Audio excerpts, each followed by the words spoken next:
Turn it down.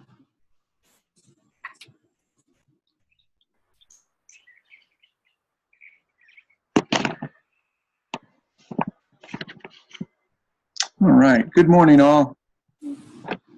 Good morning. Morning, Dr. Good morning, guys. Good morning. Good morning. All right. We'll get Good started. morning, everyone. Good morning. Good morning. All right. Let's see. 1, 2, 3, 4, 5. Looks like we're getting most of our class in. This one, I knew there was a couple of people that weren't going to be able to make it today. So, well, this is research methodology. I think we're in our second Zoom session. We're going to work on the problem statement, the purpose statement, and look at the literature review a little bit today, just to give you some help on that a little bit. Let's ask the Lord to guide our time together. Father, we thank you so much that we can join together like this over technology, over these Zoom rooms. I do pray, first of all, Father, that you would just let all the technology go well, let everyone be able to access the session. And Lord, we want to do your will. We want to know what you want each one of us to be doing, where you put us in your world. We want to honor you, and we want everything that we think and say and do to honor you, to give glory to you, Lord Jesus. We thank you for all that you do, just being our God and our King and our Lord. It's in your name, Jesus, we pray. Amen. Amen. Amen. All right. Well, before we get into the session today, maybe just ask if there's any questions right now that you've had as you've kind of been in the course for the last couple of weeks. Any issues that you're wrestling with or that we can talk about for a minute?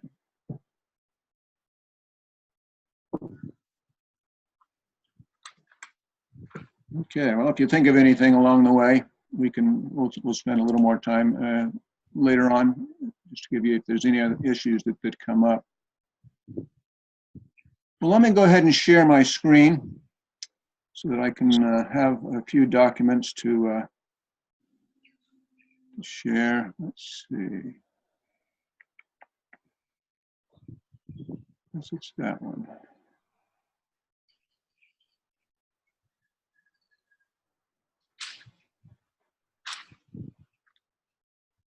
Okay, you've been working on, last week you were trying to come together with about 10 sources, just getting a little practice working on ProQuest and some of our library resources. What I'm going to do, I'm going to probably stop my video. Here we go. Just kind of watch the screen. Dr. Payne, sorry, just a quick question. This PowerPoint and these sort of notes, will you make these things available on in the online classroom? I can do that, yeah. And the whole recording actually will be available on the online classroom. Okay, yeah. super. So I'll upload that probably later on today. Okay. All right. So we look at the problem statement as we're in our introduction chapter. I think as you get into that this week, kind of working at your problem statement, this week and next week, I really want you to be working on the problem statement and the purpose statement. And you've got these 2 weeks to try to get those in some kind of order. I know you may not have a final version of those because you're kind of practicing really through this whole course. So what you establish in your proposal through this course isn't necessarily your final draft. That's why I always call it a draft, a proposal draft. But you're getting practice. Once you've completed the proposal for this course, I'll issue you a grade and give you my final comments. You'll need to forward that proposal, by email to your dissertation final project supervisor. Hopefully you'll have someone selected by the end of this course. And so that supervisor may also have some recommendations for you for the proposal as you're working out a process that you'll be using to complete your dissertation work for BGU. So again, what you're working at now is a little bit preliminary. but you're getting practice working on these various sections. Let's talk about this problem statement.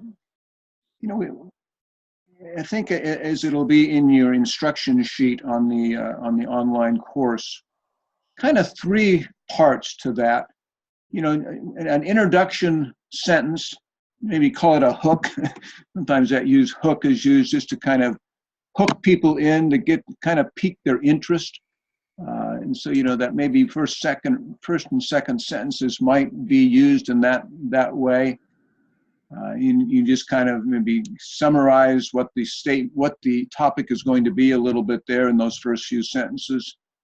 You know, a second set of, maybe another paragraph or two, you're talking about sample studies, I call it, of what others, you know, just some samples, maybe two, maybe three studies that you've looked at that seem to be dealing with the topic that you're dealing with. And you just mention, you know, two or three of those. You're not looking for anything extensive at this point because we're just in the introduction. And then the last sentence or two, or even paragraph, kind of talks about the significance of your study in relationship to, you know, what possibly has been done. I think I might have mentioned it before, but, you know, a DTL or a DMin project is not the same as a PhD. A PhD dissertation generally is meant to add new knowledge to the whole body of academic knowledge that we have. You know, as Solomon said, there's really nothing new under the sun, but we are working on, you know, various aspects of knowledge and wisdom. So a PhD many times is doing new research, maybe new experimentation, trying out new processes and experimenting with those. A DTL or a DMin project isn't necessarily going to create new knowledge, really. Very often you are taking existing knowledge and applying it to particular situations where maybe those processes have not been applied before. You may be, you know, we work with transformational leadership perspectives, for example, the 8 perspectives. You may be in a community or in an organization, whatever it might be, that those would be fairly new concepts. And as you begin to apply some of those concepts within your particular context, it's new. Okay, so that's really what possibly makes your project significant compared to any other project. It isn't necessarily developing a new approach. That may be something you're doing, developing a new approach to some issue. But it may be taking existing transformational principles, community development principles, organizational assessment, transformational organizational principles, and applying them to organizations. There's just a whole variety of ways that your particular project may have some significance. So you just want to mention that at the end of that problem statement. Let me see. See if I can find the right one here. Let's look at something here.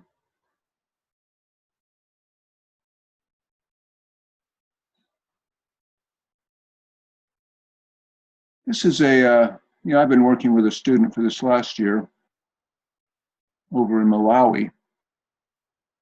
And he kind of started, you can have an introduction to your paper, which, you know, isn't necessarily the problem statement. There may just be some introductory words that you want to say before you actually, you know, start on the formal problem statement section. You know, this person, his name is Jim. He's working in Malawi. He's a pastor there. You know, in the first quarter of the year 2015, I read unconfirmed reports covered in Malawi social media that Malawi was the poorest country in the world. Almost all media outlets were awash with this disappointing news. And he goes on just to kind of talk a little bit about, you know, a few magazine articles he's read. As he gets into the problem statement, though, he's going to get more specific, because what he was dealing with was poverty among Malawian Assembly of God pastors. So he starts out his problem statement: Malawi Assemblies of God pastors and executive leaders need at least a basic knowledge of economic theory and practices with emphasis on entrepreneurship and wealth creation principles in order to help foster positive economic outcomes among the pastors and the lay people. Okay, that's kind of a summary statement of what the issue that he's going to be dealing with. And so that's what he put down as the first sentence for his problem statement. And then as he kept going, when pastors understand economic theory and practice, they'll be able to teach principles to their congregations that can help bridge the gap between the rich and the poor in Malawi. And then he starts to give some documentation of some studies. I mentioned before, we want to talk about possibly some studies that maybe have been done that are in the area within the field that you're talking about.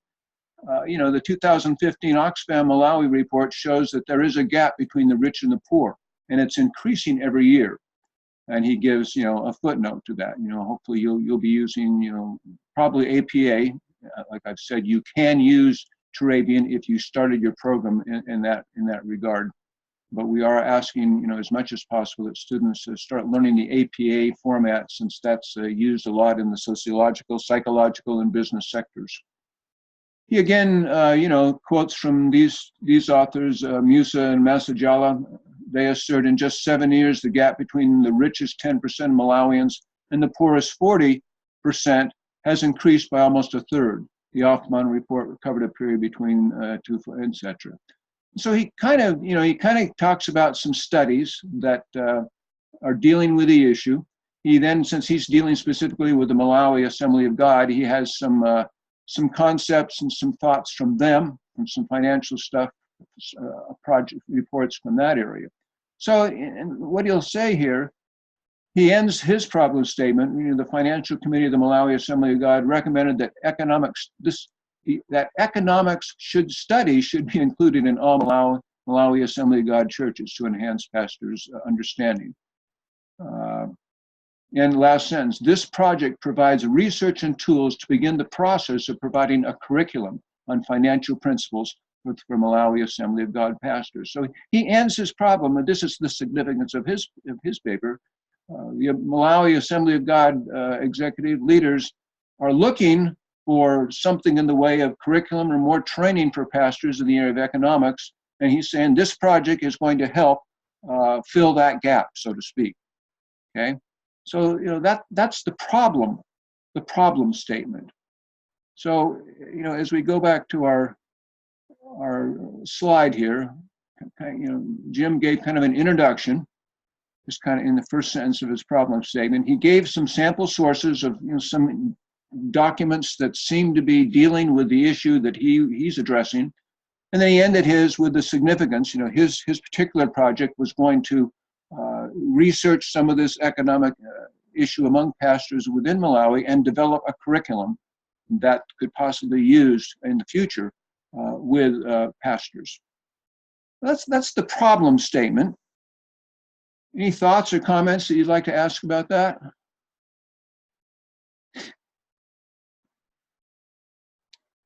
Okay, let's keep going. Hello? Oh. Go ahead. Sorry, this is Tisha. Yeah, go ahead. So, Dr. Payne, this is the length that you are looking for this week. This is how we're to develop it for this week. Are you understanding? Are you hearing me? Yeah, I'm getting a little distortion. Yeah, this week, it'd probably be good if you work on the problem statement. You just don't have to turn it in this week. I want you to turn in your problem and your purpose statement together, because then I can look at both of those next week and give you probably some better feedback than if I just see your problem statement. I pretty much know the topics that you're all dealing with from last week. So this week and next week, you're working on the problem statement and the purpose statement. Mm-hmm. Okay. Okay. So, but I'm asking the example that you just showed us. This is how it is supposed to be done. That's a model. Yeah, I mean, you don't have to do it exactly like that, but I think these right. three, I understand. Yeah, these three areas though are pretty much standard for a problem statement. And I give you a sheet on the online course that talks about this in more detail on the problem Okay. statement. Okay. All right. Thanks. Okay. Well, let's go to the second section, the purpose statement, which follows, right after the problem statement. Again, 3 areas. You kind of start that purpose statement with a summary of intent, just kind of an overview of what you're hoping you can accomplish with this project. A second section of that purpose statement are called the research questions, and we'll look at some samples of this in a moment. Again, these research questions just you're putting in the form of questions what you're trying to know, what you're trying to determine through your project. And you may, one of your research questions may, like Jim's was, what kinds of components need to be included in a curriculum to effectively help Malawian pastors, develop their economic knowledge. That would be a research question because it's getting at, what he was trying to accomplish. But, we'll look at Jim's in just a moment. And then the final part of that purpose statement is just what your intervention strategy is going to be. There's going to be some practical application strategy that begins to address the problem. So these 3 parts are really what will be the components of the purpose statement. And you can even do a little subheading for each one of these. This first one is intent. Second subsection of the purpose statement is the research questions. The third subsection would maybe be the intervention strategy. Let's look at this other sample for a moment. Let's see. Okay, let's bring this one back up again. We looked at the problems. Let's look at the purpose. Okay, the project intent. The intent of this project is to lay the foundation for the development of a curriculum for the Malawi Assembly of God pastors that will teach financial principles with an emphasis on entrepreneurship and wealth creation. So that's kind of just a little bit of a summary. He put it in a paragraph form, and I'll go ahead and upload this to our site. I'm not sure I have Jim's loaded up there. I have another one, but I just was working with Jim this last week, so I thought since I've been working with him very recently, I thought I'd go ahead and use his as a sample. Okay, then he developed some research questions. Okay, the data gathering portion of this project focuses on answering these research questions. What are the causes and extent of the poverty and inequality of incomes among the Malawi Assembly of God pastors? And he did a survey. He did both surveys and interviews in order to get at some of this information. Number 2, in the opinion of these pastors, what are possible solutions to the problem of poverty and income inequality among Malawi Assembly of God pastors? Number 3, what are the opinions of Malawi Assembly of God pastors regarding a central funding system whereby tithes, offerings, and other incomes are put into one fund and distributed equally among pastors? And then 4, do the pastors believe that teaching on financial principles, including entrepreneurial endeavors, will help alleviate and eradicate poverty in their own ministerial context? Actually, he could have put a 5th item on here. What are major components of an economic curriculum that would help Malawi Assembly of God pastors better understand and teach economic principles? So I'd probably, if I had Jim do this again, I'd probably add that there too, because that's what his intervention strategy is going to deal with, that curriculum. And so this research questions basically define all the various parts of your project. So you want to really think about what is it I'm trying to, what do I want to know in this project, and how do I want to begin to address this problem in some practical way? So your research question should somehow talk about those issues very specifically. So then, when you do your research chapter will be designed in such a way to answer your research questions, okay?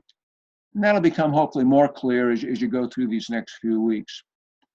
And finally, Jim mentioned the intervention part of his purpose statement. The intervention strategy for this project was the development and testing of a simplified version of a curriculum designed to teach Malawi Assembly of God pastors basic financial and entrepreneurial principles. This simplified curriculum will be further developed for Bible schools after the completion of this dissertation project.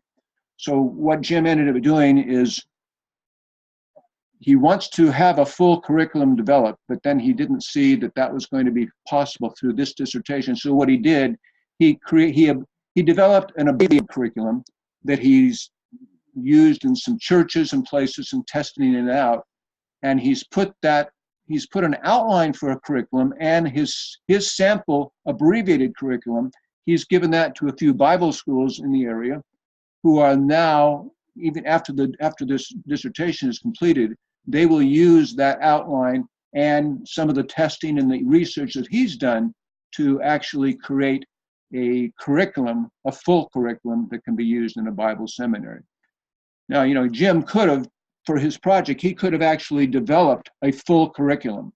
As he got into the project, he just decided he was not going to be able to have the time or possibly even the expertise to develop that whole curriculum, and he wanted to bring in some Bible teachers with him to do that after the dissertation. But this was perfectly acceptable for his dissertation. He did create a shortened version of a curriculum that he is trying out in some churches, and some of the Malawi Assembly of God pastors are starting to even use that abbreviated curriculum within their church structures just to see how well it's received.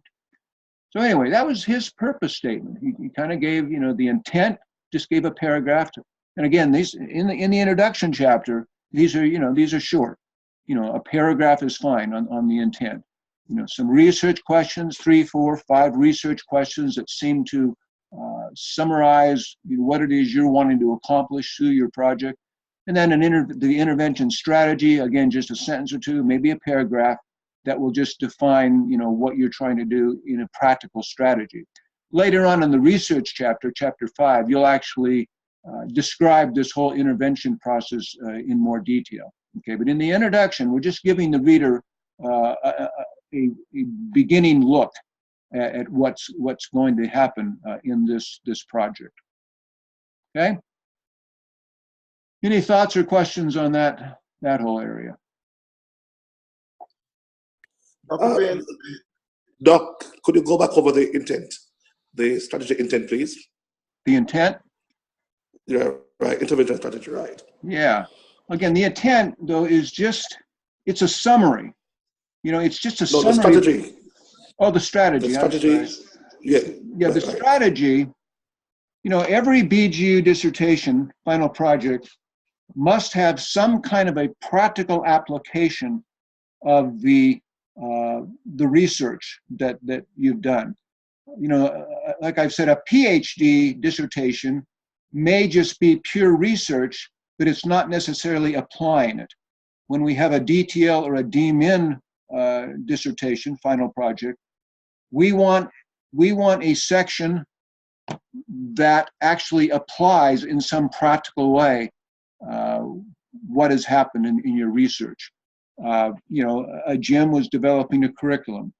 Some people do a seminar and they evaluate and they use a seminar approach to train some people on some of the things that they've learned through their particular research. Some people in an organization maybe have done some kind of an organizational assessment of an organization, and they've actually implemented that assessment process within that organization, and that becomes their practical intervention strategy. If somebody created a whole curriculum for, say, a Bible or a seminary, they may just try out a little piece of that curriculum in a seminar approach and then get feedback on it. Okay, so an intervention strategy is some practical approach. If you've been in the asset-based community development course at BGU, ABCD we call it, you might try out applying those principles, that process, to a community, doing some research, some study on what are the resources and the assets that are in this community. And you may gather together focus groups to talk about that and determine what would be the next steps for our community. A city consultation, some of you may be familiar with that term. We have a lot of students who do city consultations in various parts of the world where you're working on a particular topic, a particular issue, and you bring together leaders from that community, maybe civic leaders, religious leaders, whoever they may be, and you bring them together for a day seminar that to talk about the issues and try to determine what are the next best steps for us to begin to work on some of these problems in our community. That would be a practical event that would take, say, research that's been done and then begin to apply it in a very specific way to a community. Okay. Thank you. Thank you. All right. Well, if that's fairly clear, like I say, as you do your problem and purpose statement this week and next week, then you'll turn those in the end of next week. I will give you feedback and just see if there's any ways I think you could improve those sections in your proposal. And like I say, you're kind of practicing on these issues right now, and be talking about them in the discussion forums. It's good to kind of help each other. I think that's what I'm asking you to do in the discussion forums, looking at some of the things that each other are doing, and then trying to give each other feedback. And then again, I will give you feedback when you turn in your problem and purpose statements in a couple of weeks here. Dr. Payne, you had given us a document that that I've read, and a document that's spoken to the fact that you could have an overarching research question and the several sub-questions. That's true. That's another way to organize your research questions. Yeah, you may have one primary question and then, some of the others that come under that. Right, but you had asked, I think it said that the example focused on 5 questions. My question is, could you have more than 5 sub-questions under the major question? Well, you could. I wouldn't. You want to make sure. One of the other principles, of course, for a dissertation is to make sure that we're narrowing our focus enough to cover it within the time frame of a dissertation. So I would. Sometimes you can take several questions and summarize them in one question. Okay, there may be examples of a particular issue, but you can summarize it. But I wouldn't go more than five questions myself. Okay, Doctor. Thank you. Mm-hmm. All right, let's change gears, and in another couple of weeks, you're going to be working on the literature review chapter. Let's look at that for a moment. Let me pull this off the screen. Let's look at that for a moment.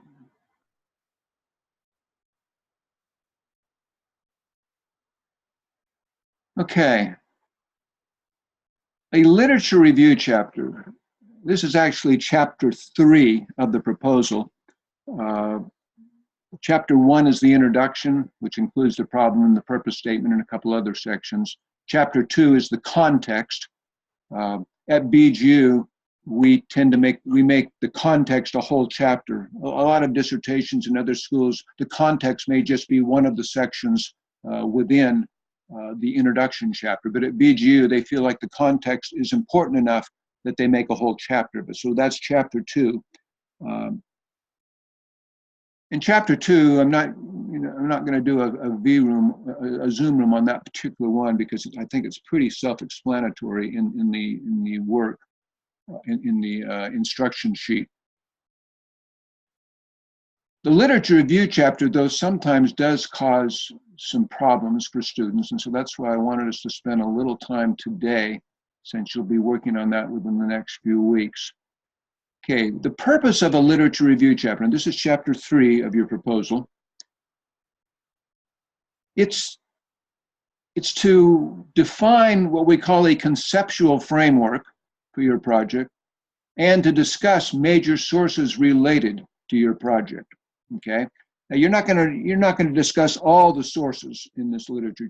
These are some of the more important sources that you find that seem to have a lot of relevance to your particular project. The actual reference list, bibliography for a dissertation is somewhere between 50 and 75 sources, okay?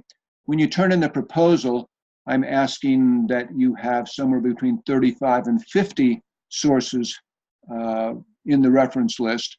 And then again, when you do the final dissertation, final project report, it'll be more like 50 to 75, because hopefully by that time you will have looked at a few more sources.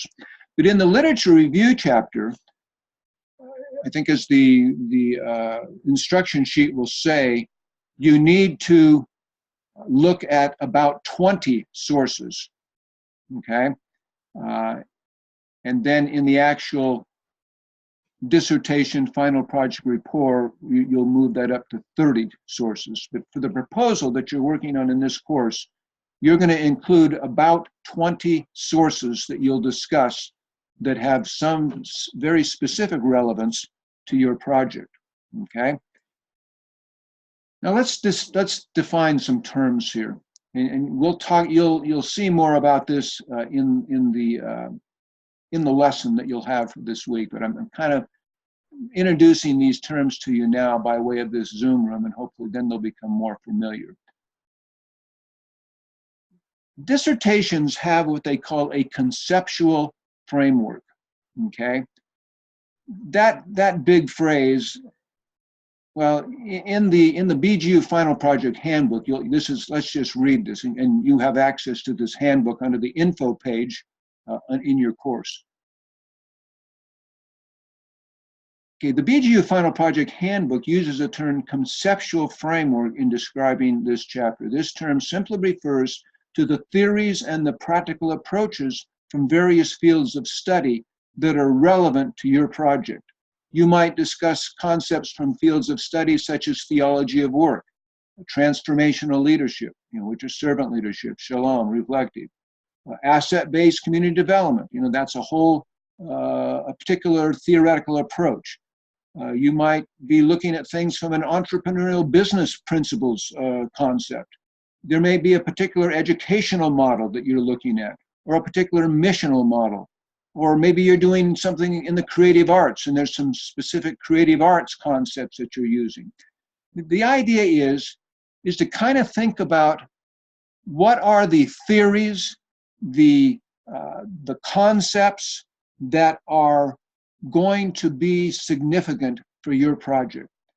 Now, at BGU, we use the whole idea of transformational leadership perspectives.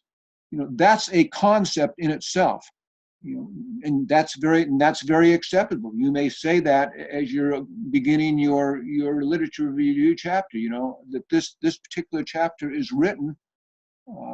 One of the models that I use that I'm now familiar with and very much like is the whole BGU transformational leadership perspectives, and then that that model will play a significant role in this study. Maybe you are very familiar with the theology of work concepts that we teach at BGU. And you may say that will be one of the concepts that seem to be significant for your particular project. And then you may have a section within your literature review that is called theology of work. And you may, discuss a few sources that were very significant that will be, at the proposal stage, it will be, that you think will be significant for your project. So you go through the, thinking just of a few concepts, and very possibly those concepts may become, subheadings in the literature review chapter. May or may not be. If you have just like one concept, theology of work, and there's some subsections in that theology of work, then you may have some subsections for the major topic of theology of work. Or theology of work may be one of your subtopics, And transformational leadership perspectives may be another area in your particular project. Let's look at Jim's work here again. Let me see what he had done at that level.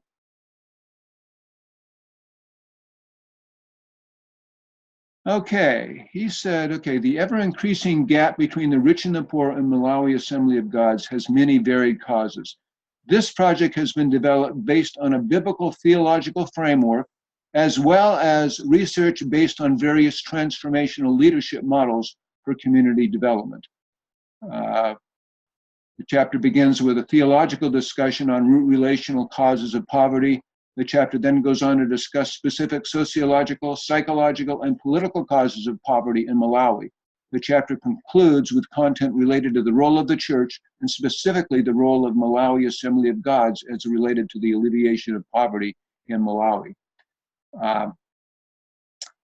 So, he says a biblical theological framework is a major component, a major model, a major concept for his project.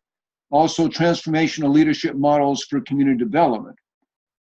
And then he is going to, he starts out his particular literature review with some of this biblical theological framework, root relational issues related to poverty. And so he does some work here with Brian and Fickert. They wrote a book called When Helping Hurts, How to Alleviate Poverty Without Hurting the Poor. He gives some theological concepts from Brian Fickert and Steve Corbett's book. Human beings were created to enjoy fellowship with their Creator and to fulfill His purposes in their lives.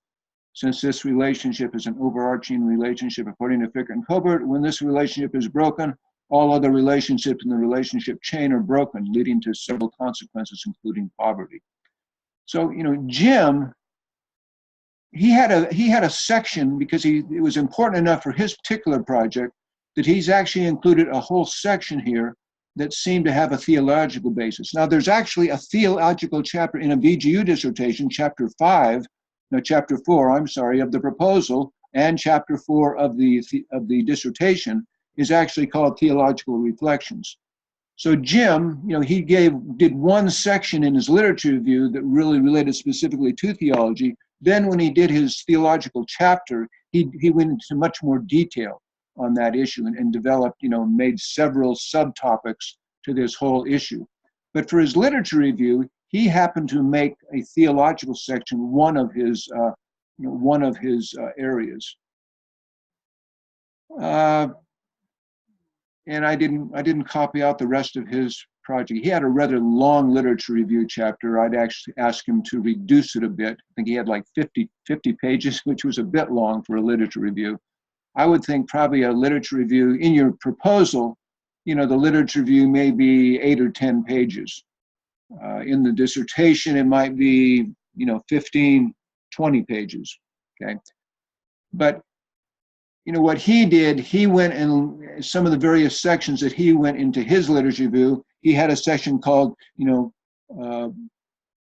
proposed causes of poverty in Malawi. And so he gave feedback from various authors in that.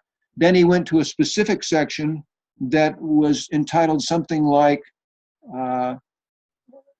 Poverty Among Malawi Assembly of God Pastors. And then he gave a lot of literature that dealt with that particular issue that had been written specifically within the Malawi Assembly of God context.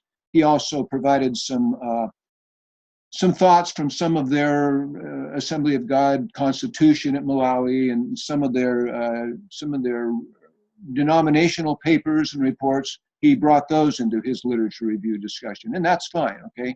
Those are all paper sources, literature kinds of sources that were relevant to a particular literature review. So let's go back to our slide here. So, we're defining in the first paragraph or two, you might have one or two paragraphs, Jim had one paragraph, that just kind of gives a summary of some of the conceptual topics that are germane to your particular topic. Say Jim's was the biblical theological foundation, and the transformational leadership models. But like I say, theology of work, asset-based community development, entrepreneurial business principles, certain missional models.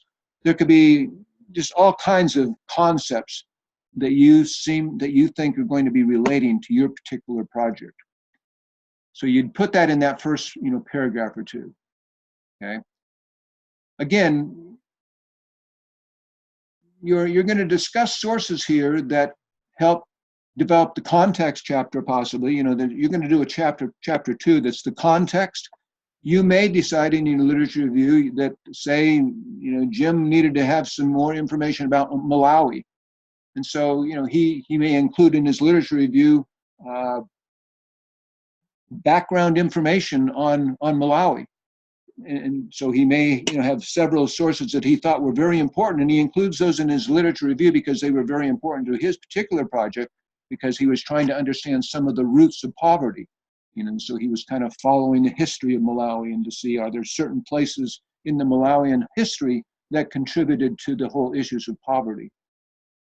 So anyway, when you're thinking about sources, thinking about issues for the context chapter, you may think about issues for the biblical chapter.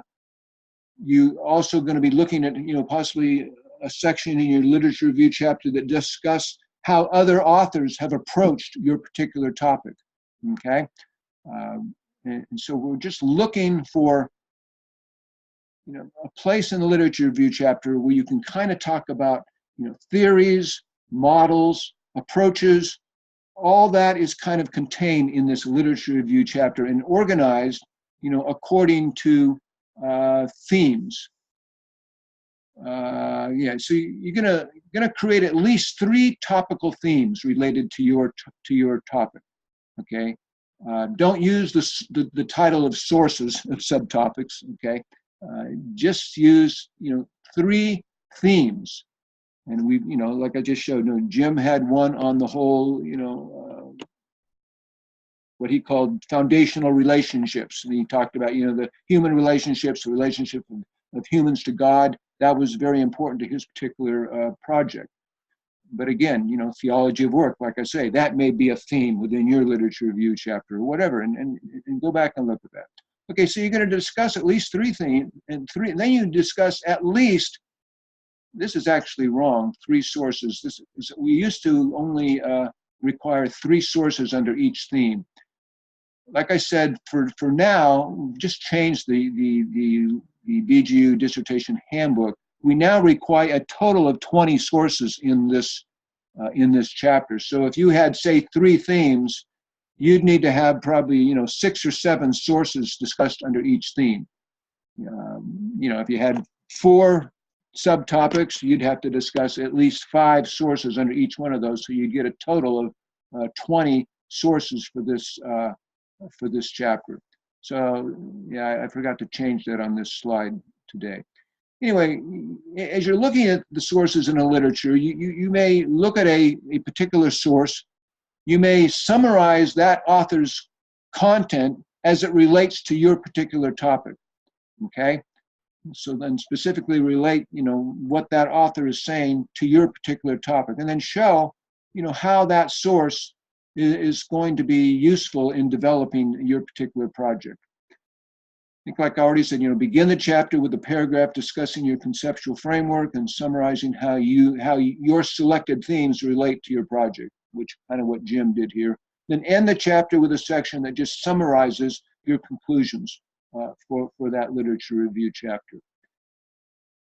There will be, more. There's a whole detailed sheet on this when you get to, I think it's week 4 or week 5, whenever you start working with your literature. Actually, week 4, yeah, is when you'll actually write your literature review chapter.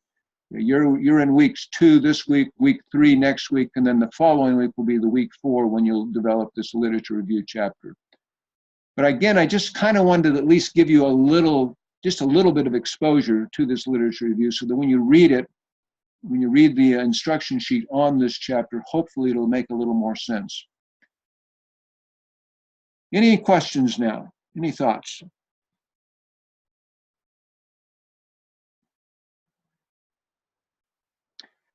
like I say, hopefully some of this will become, more clear as you start working on it.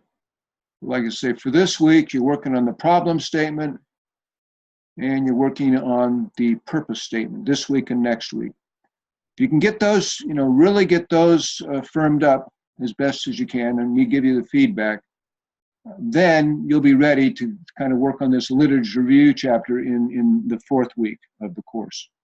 Doc, I'd like to ask a question. Yeah, go ahead. The conceptual framework and the theoretical framework, are those terms used interchangeably or they're quite different? No, they're really different. I mean, the conceptual framework would include the theological, okay? Let's look at Jim's here for a moment. One of Jim's conceptual frameworks is a biblical theological framework. Okay, somebody writing a dissertation who doesn't really have any biblical theological framework, that probably wouldn't be one of their conceptual frameworks. Most of us, that may be, an integral part of our framework. But that isn't, you may not necessarily want to include that in your literature review chapter. Jim did, like I say, because you're going to have a whole chapter devoted to that in your dissertation. But that could be one of the concepts, just like theology of work is a concept, just like entrepreneurial business principles is a concept, just like the asset-based community development. That's a concept. It's a framework that we can look at a problem through. All right, thank you. If that makes sense, yeah. It takes a while for that to kind of get clear in our minds, that concepts. Even as I was looking at the book that we have for this course, the one on qualitative research, she was making the point that even those who have been working with dissertations for quite some time still struggle a little bit with that idea of what a conceptual framework is.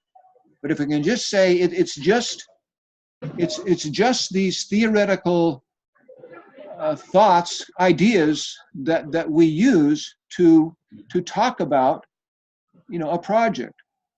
Like I had on this slide, theology of work, transformational leadership perspectives, asset-based community development. Those are all concepts or theories or approaches. I hear you saying concepts and theories. So concepts can be factored into the theoretical framework. Correct. I don't know if I'm okay.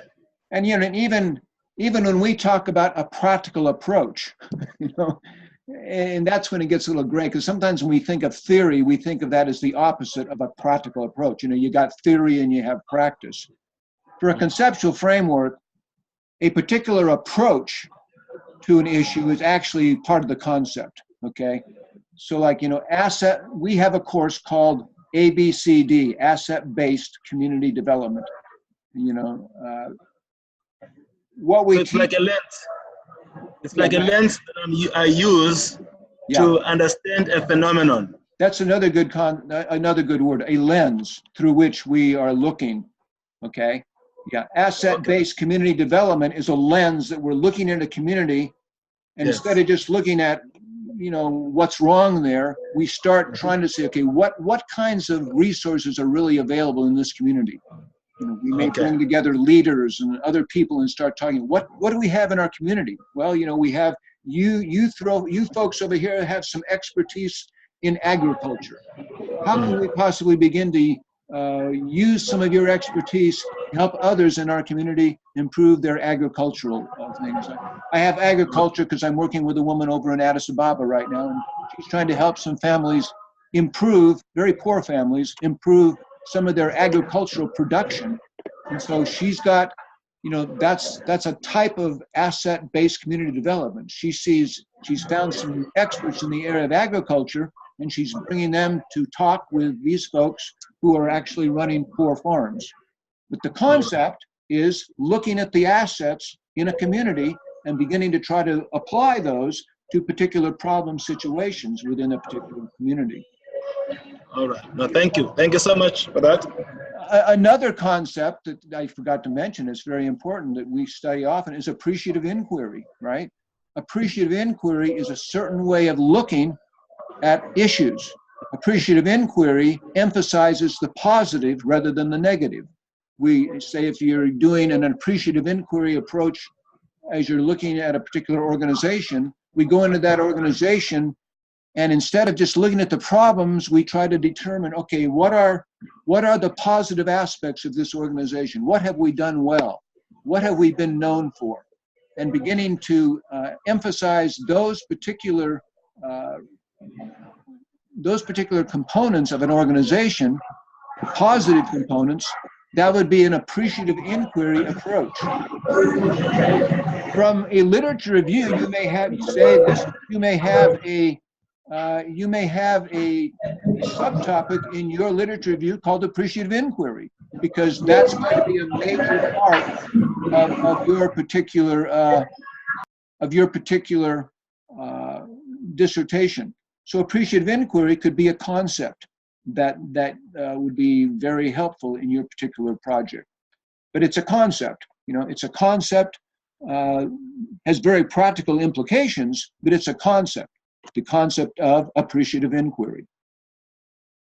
Okay, does that pretty much make sense? Okay. Thank you. All right.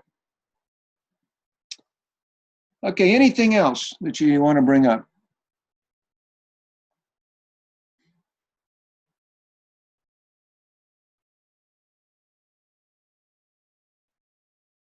Okay. Well, I think I'm going to let you go then and start working on, keep working on your problem and your purpose statement this week.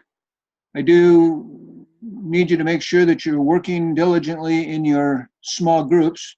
Has everyone been able to get into your small groups, by the way, this week? I mean, I guess, yeah. Yes, yeah. Yes. Yes, Dr. Payne. Okay, just want to make sure that that was working well. Okay, with that, I think I'm going to sign off. And like I say, this session has been recorded, and there are good instruction sheets in the course. This week and next week, you've got the problem and purpose statement. There's two different documents there that you need to look at under the files area of lesson week 2. And I think I took them. I think I put both the problem and the purpose statements in week 2, so you could get at both those documents before week 3 opened. But you could probably maybe want to focus on the problem statement this week, and then keep refining that, and then start working on that purpose statement. And the purpose statement basically is what you're going to do to try to address the problem, the problem statement. All right.